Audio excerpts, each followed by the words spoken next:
Hello everyone, welcome back to my YouTube channel, and I'm glad to have you here. If this is your first time joining us, you're welcome, and if you're a returning subscriber, you're also welcome. Today I'm just going to get straight to it.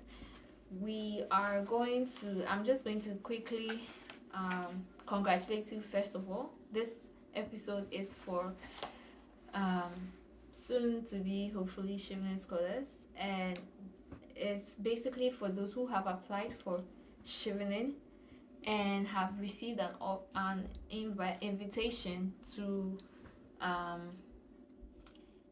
to have an interview. Yes, so by now, almost everybody who applied last year, if you got into the next stage, which is the interview stage, you should know by now. And if not, hopefully next time you try again, and next time you get it. And it's getting more competitive as I have come to learn. So um, yeah, better luck next time to you. However, today I'm just gonna try and give some tips and resources down in the comment section below to help those who have been invited for interview, and what to do to make sure they put in their best, and then they make sure they see through and leave without a shadow of a doubt in the minds of the interview panel that they do deserve a spot. Usually, um, just because you got to the interview does not assure that you would get to, the final award letter. Is still as competitive as ever. So you need to put in more. I would even say, because now you're meeting the interview panel, usually in person, sometimes online, depending on the circumstance. So COVID period, and I know for some countries as well, because of certain environments or the atmosphere in the country, they still do some interviews online. So without further ado, first of all, once again, congratulations if you got a letter for an interview. There are 7 things I'll be sharing in an order that I have written down here. I would also take questions that I saw on my social media pages, like the LinkedIn and in some of the opportunities for us groups. If you are not in a Telegram group or a WhatsApp group, I'd encourage you to be there. The WhatsApp group is usually more for Ghanaian opportunities, but the Telegram group is for opportunities for Africans from around the world. So you are welcome to join. So let's get to it. First of all, the Chevening interview, the goal or the aim is for the panel to assess, your personality in person, get to know you as much as possible, and really determine whether you are the ideal Chevening scholar. So who is the ideal Chevening scholar? An ideal Chevening scholar is someone who shows potential for leadership and impact in the current domain they are in, and has evidence of that and can communicate that effectively. So that's who I would say they are looking for. You can go on the Chevening website and you find more details on how to prepare for the interview. I'll link them below. And this should know by also no means, I should give this disclaimer that the information I'm giving here is not endorsed by FCDO or any of the affiliates of the Chevening organization. This is just me as a scholar, and then sharing tips that can help you. I mean, as an alumni now, because I completed my scholarship some time back. So first of all, I would say to know your essays. So I'll say the first point is to know your essays and have an idea about your panel. There's a way you can do that. So knowing your essays is, you've written these essays, you wrote 4 essays, and most of the questions that you will be asked will revolve sometimes around your essays. There are some standard questions that they can ask you, which I'll also link in the comment section, a link to some of the usual questions that some of us who have gone through this have seen over time that are usually asked. And they also have sample questions also on the website as well. I will also link below. And it helps for you to know your essays, because some of the questions will ask you based off things you wrote in your essay. your leadership essay, things that are of interest to them and they want you to talk about further, or maybe give another example of a leadership situation, or a situation where you network, or on your career ambitions, or returning back your future goals, or even on why the UK, why studying in the UK, the particular university you're going to. I think it's really good to know your essays very well, inside and out. I'm not saying memorize them or imprint them, but have a good idea also of how to communicate the experiences you've had that you've shared in your essays. Obviously, using the STAR method. If you did not know the STAR method, it's called the situation, the task at hand, the action, and then the results and the reflection. So, organizing your experiences in this format enables you to share experiences such a way that it cuts away, or I would like to say, the facts, and gets to the core of your potential, the core of your impact, the core of your growth as a person, and then your core of your ability to lead, your ability to network, your ability to make use of an opportunity like Chevening given to you, and then do the best. In addition, now let's come to knowing your panel. So I'll use the example of Ghana because that's the one I have much context with. So usually they pick people on the interview panel. Usually I think you 3 to 4. There's usually always somebody from the British High Commission of your local country on the panel. There's also someone who is a former alumni, yes, a Chevening alumni, also sometimes asked to represent, and then someone usually from FCDU or some of their partner agencies also asked to represent. If sometimes some of the Chevening scholarships are sometimes, I believe, partnerships between some of the organizations that sponsor the scholarships for that particular country. Sometimes I believe there may be someone from that. So this is how the composition is like, and it usually helps for you to go online and then check for experiences of scholars in their interviews, because sometimes they mention the profiles of the people that interview them, so it starts to give you an idea of the kind of people that you will be seeing, and that helps your mind to start thinking in a certain direction. Like, for example, what are the FCDU goals or aims or objectives in your country? Because maybe you would have to maybe on your panel there'll be someone who's a policy officer, so having in your mind that, okay, these are the kind of people I have on my panel, will enable you to start to think about connecting maybe your country's policy, whether it's Nigeria, Pakistan, whether it's Liberia, to what FCDU is doing in your country, and then think about policy, because maybe that person on that panel will ask you a question directly related to that. So that's what knowing your panel is about. I think I've done the second justice to my second point, where I mentioned the STAR examples. It's good to have extra STAR examples, and you should be able to say it off the top of your feet. So let me give you an example. Let's say I have a passion, and my whole essay is around my potential for food and nutrition, or having a career in improving food and nutrition in my country, okay, especially for children. So an example would be, they ask me a question on, I should share a time where I felt most proud, or I have achieved something, or was the proudest moment in my life. An example of using the STAR method is situation, task, action, results, and then reflection would be saying that a time in which I felt proud was when I mentored, or I was tasked to mentor 2 young cooks in my neighborhood kitchen setting for a period of 2 months in 2016. And so that's the situation. I've given the situation, I've given the background, then I've given the task that I was given. I was tasked to do that.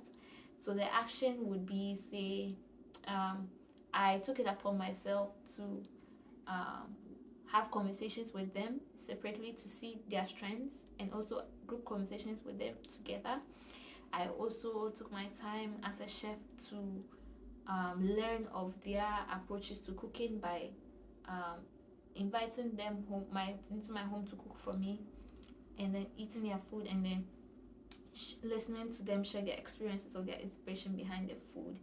And then I also began to teach them what I knew.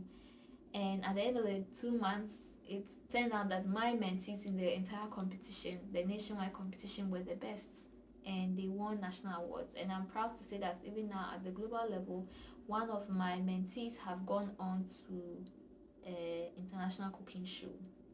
Yes. And so that would be the results that I have just mentioned right now. This is just entirely completely made up.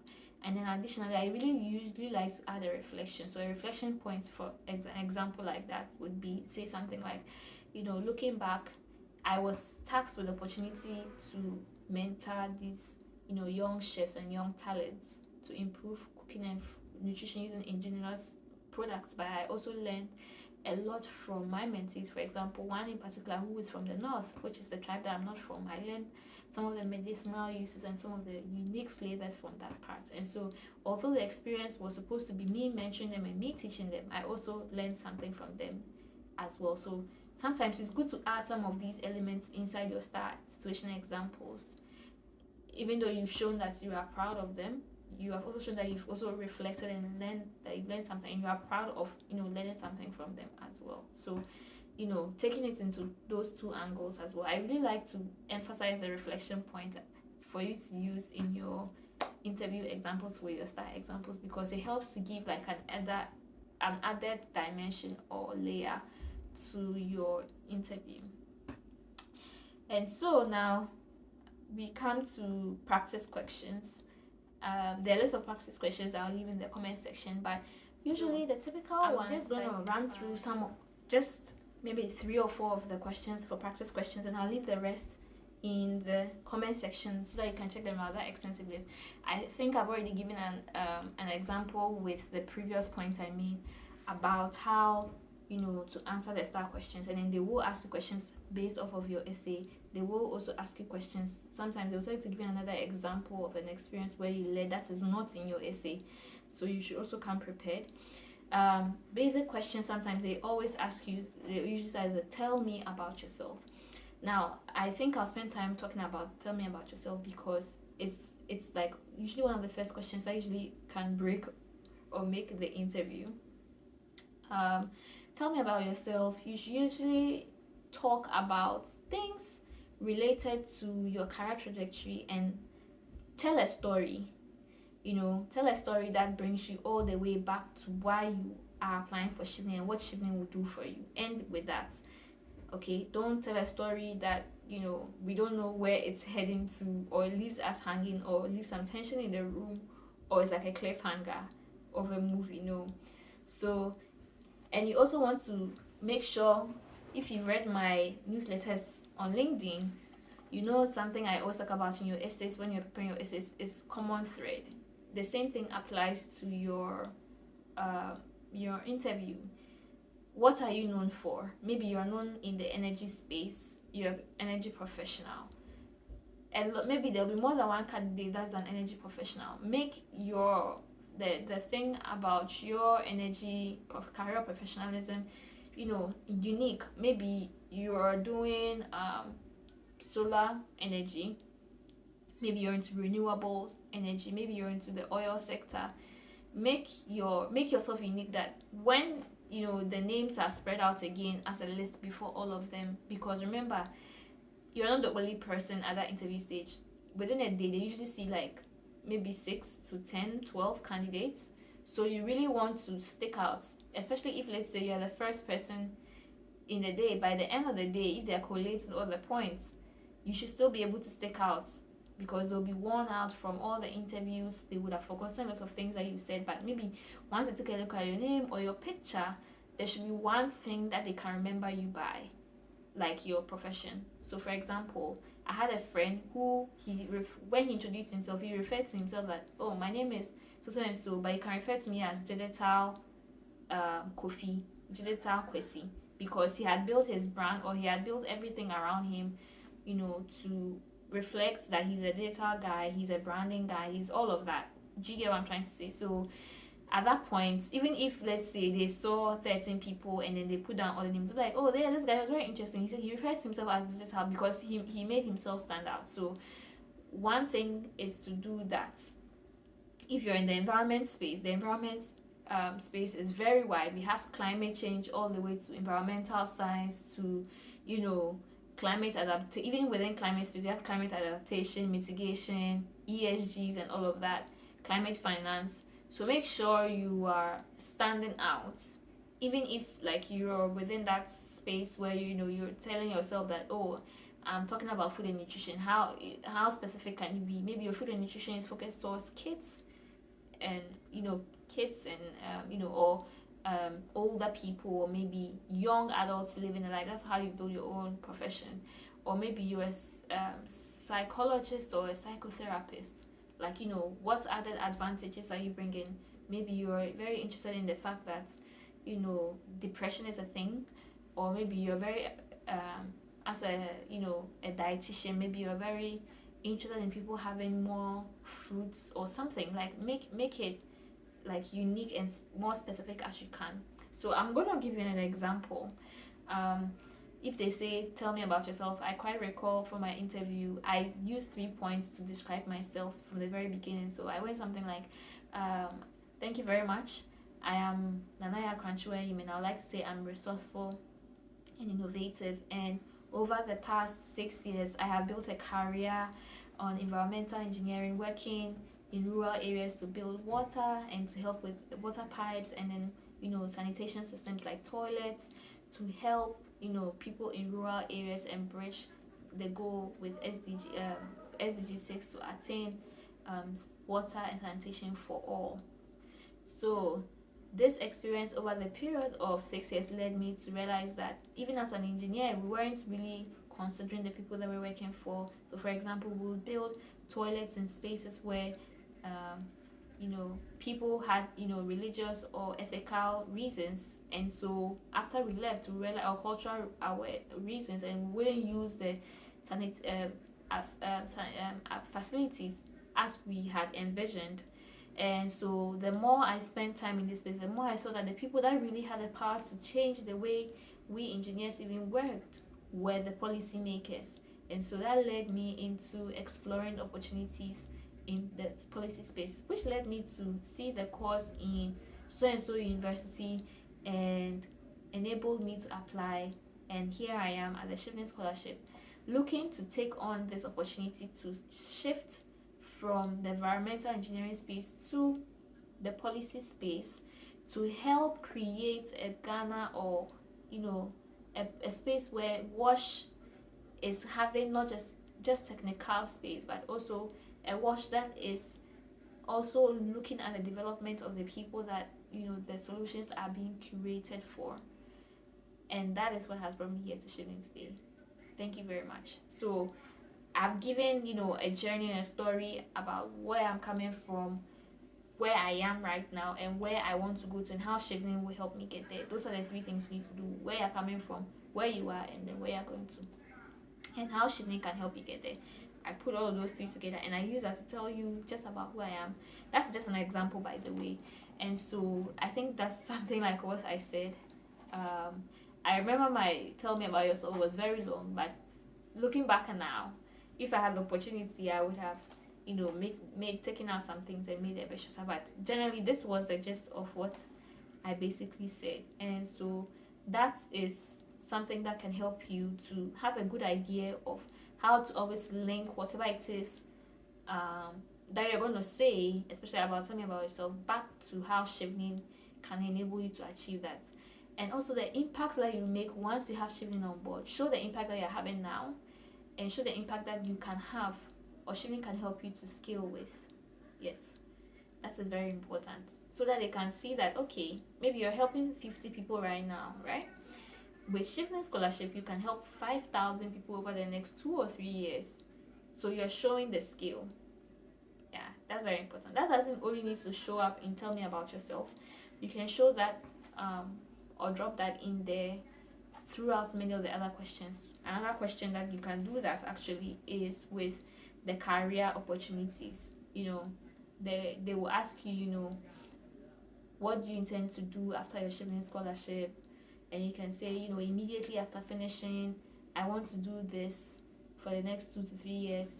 From the next 3 to 4 years, or medium term, I want to do this. In the long term, I want to do this. And with a Chevening scholarship, I can achieve all of these things, maybe, but it will take me longer. And so you can show that as well using numbers. Yeah, it's very important. So I hope I've been able to help you to answer those type of questions that you may see. Number 4, practice with others. Oh, I cannot emphasize this enough. Maybe this should have been my first point, but you need to have context before you know what you're doing. Otherwise, you will just be doing anything. If your today's this video will come out on the 23rd of February. If you got your letter on even the 22nd, I hope you've been practicing. Try and practice every single day. The format, the reason is because I've realized over a period of time coaching people and all of that is that you need to have a certain kind of confidence and mind frame that you need to be in the interview zone, exude it. And the more you practice, the more you imbibe that kind of confidence and that kind of articulation needed to be in the interview space. So practicing helps you to get there. The more you practice, the better you get there. You can spend 10 to 15 minutes a day doing that, spread over a period of time. If let's say your interview is on 20th March, 17th March, if it's closer, let's say the first week of March, I would encourage you to do like 30 minutes to 1 hour a day. Practice with others, to get feedback. Sit down by yourself, record yourself on video to see your postures and all of that. And then also you can do audio recording and listen back to your responses and see where you can cut out certain things like the filler words. Number 5, and all of that. Pray. It doesn't matter that you're Muslim or you're Christian or you don't believe.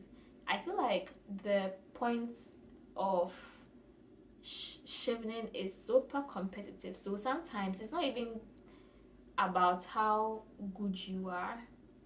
There are just not enough slots. Yes, that's it's not enough slots for all the worthy candidates. And so it's really about sometimes, making sure that you have that element of spiritual backing. That's what I'll say. Yes. So I'm a Christian, I'm a person of faith, and I will tell you that commit to God. Put in all the hard work. Don't make sure you slack with all your practice runs and everything, but make sure you pray over it and then you commit it to God as well, and then you have also prepared very well. Point number 6, I would want to mention unique situations. So I think I mentioned some of them, like when you are doing your interview online, make sure you come early, make sure you are having a glass of water by you. You can have like a sticky notes, but make sure you don't look down a lot. Maybe if you have a laptop against the wall, you can have the sticky notes above it, so that when you look up, not down, to look at your notes during the interview. And if you're in person, I don't know how you intend to look at notes, but yeah, let it flow like a conversation. Don't let it be so obvious that you're looking at notes or something like that. I'm not the one up for interview, so I can look at notes here, but for you, yeah, it's a good idea to just be relaxed, have a glass of water, and just, if you're at the interview, you can always ask them for water. And I find a good strategy is, if they ask you a question, you need to think about it. You can say, oh, that's a good question, and say, may I have a sip of water before I come to that question? And then you sip the water. While you spit the water, you're thinking about how to go about to answer the question, especially if you are really panicked or anxious, and then you just need a moment to calm yourself and just really center yourself again before you answer the question. I think that's a good one as well. Extra masters. So this is a unique position that some of us have found ourselves in. I know a couple of people who, when they applied for the Chevening interview and they got to the interview stage, they were asked this question.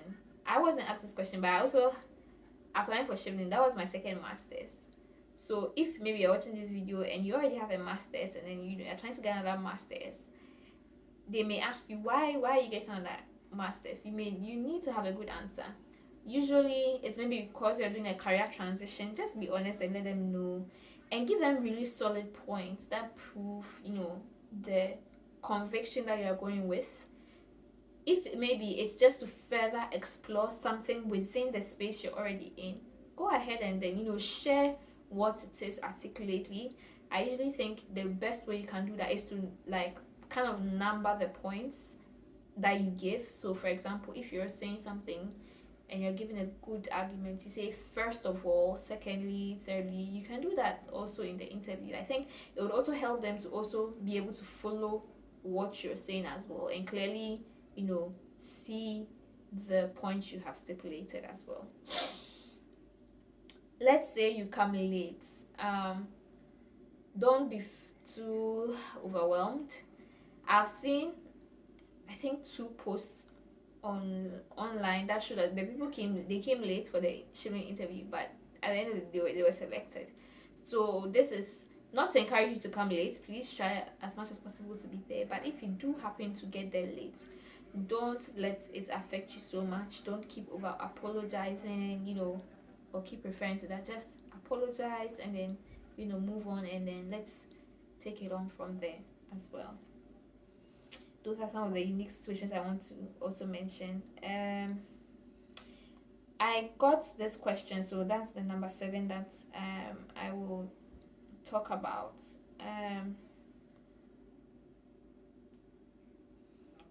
How can you make your interview memorable?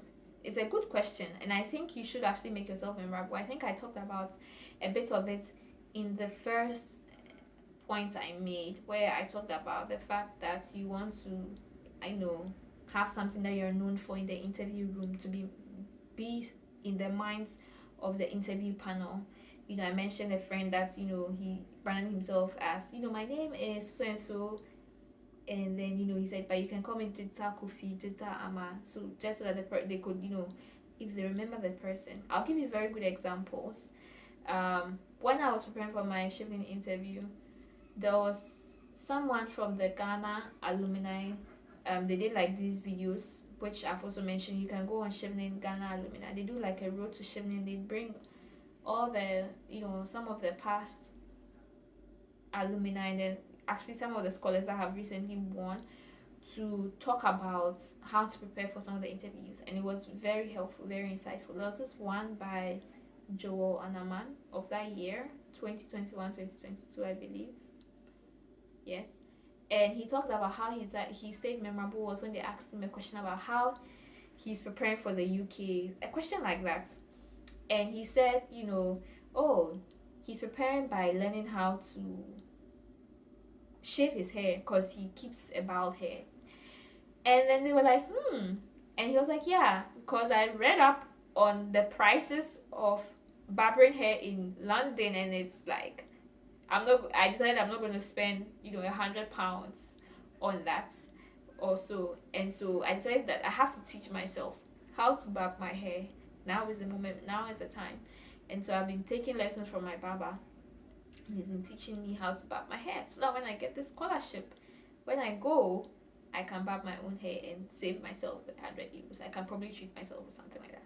And even when he was telling us that in the training session online, it was so funny and it was so memorable. All these years, how many years has it been? And it's still stuck in my mind, because that's how unique and intentional he was in preparing and showing, first of all, his preparation to go to the UK. Second of all, he's done research, and it was unique. Nobody ever thinks about some of these things. So find something unique and then place it somewhere in your interview.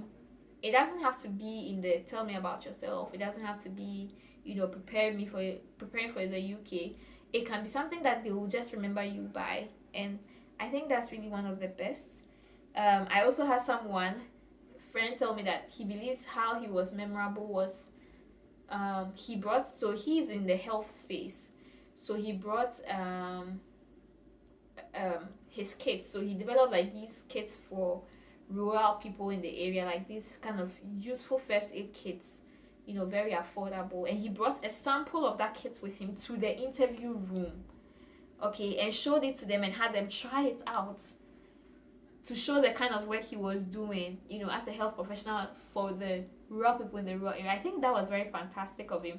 I don't think everybody can do that, but that was very, very, like very proactive, very obviously he was sticking in their minds, because anything people can touch, interact with, it's a very good way of sticking into the minds of people. And then the last example I'll give was, I spoke with someone from the creative arts industry, a former Chevening alumni, and he talked about how he had a conversation during the interview. He made it a point, make a very controversial statement and backed it up.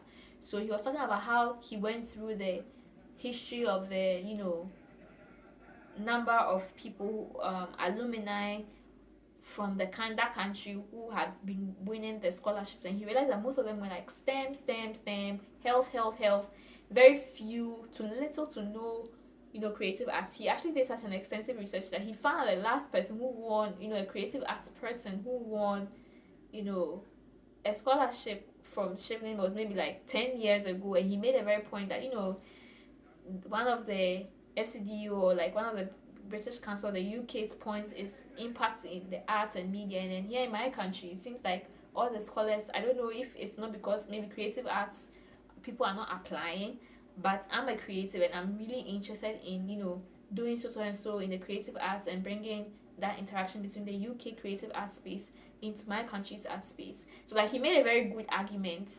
So it stuck in the minds of the people that you know, they even had to bring out the records to check to see where he was correct. So like, he had done his research, he made a very good point in that unique space that he was in, to show that they needed to pick someone from the creative arts that year. And even if he wasn't the only person, they were definitely going to pick him because he made that strong argument, for that position. So that is also how to stay memorable. For myself, after hearing Joel's story about how he managed to stay memorable, I decided to also have something for myself. And I thought, and I realized that I had so many things because the UK literature had influenced my life in a lot of ways. I had studied GCSEs in Ghana. I had, as a kid, read Reader's Digest. It's a UK produced magazine, but really, I think what stood out to me was how I loved British literature. From a little kid, I used to read Eden Blyton and, read Shakespeare. My favorite series, literature series, is Sherlock Holmes because of the imaginative nature. I read all the Sherlock Holmes, stories, and I began to think that if I was given the opportunity, what would I do? I would definitely go to a Sherlock Holmes museum. I told myself, and I actually did it when I got to the UK, I actually did, because I really loved the character created from that series by the author Conan Doyle. So I decided that, this is what I wanted to share. And I find it a very nice way, because I like mysteries, connecting with people who love reading in that way. So that is what I shared, that I look forward, one particular thing I look forward to doing in the UK was that when I'm going to go to the Sherlock Holmes Museum in London, and then you check out some of the actual things that were made in that story, to have that interactive space and feel. I actually did, and I enjoyed it so much. So it doesn't necessarily have to be something that has to do with academics. All these examples I've shared, I don't think any of them have to do with academics to stay memorable. Some people did talk about academics, but I mean, let's be honest. Some people I know have mentioned that they talked about football because maybe they're a Man U fan or a Chelsea fan, and they wanted to really visit the stadium of their beloved, football club. It's totally realistic, okay, but it should be something that's unique to the UK. You can't find anywhere else. You can't find another Chelsea in the USA or in Australia. So it really helps to seal in the fact that it's the cultural identity, and you also already see yourself in the UK and you're getting there. I believe this video is getting very long, and you probably understand all the things I've said up until this point. Thank you very much to the person that asked that question. I hope this video has been very useful. If not, we can definitely do a part 2 if there are more questions. If you need help practicing, you can, and you're a Ghanaian and you've gotten an invite to, have an interview, please head to the Chevening Alumni Ghana page. There will be updates on how, to get help from us, the alumni, to help you practice for your interviews, because we usually put them to people that have got an opportunity together in groups, and then give them coaching sessions on how to prepare.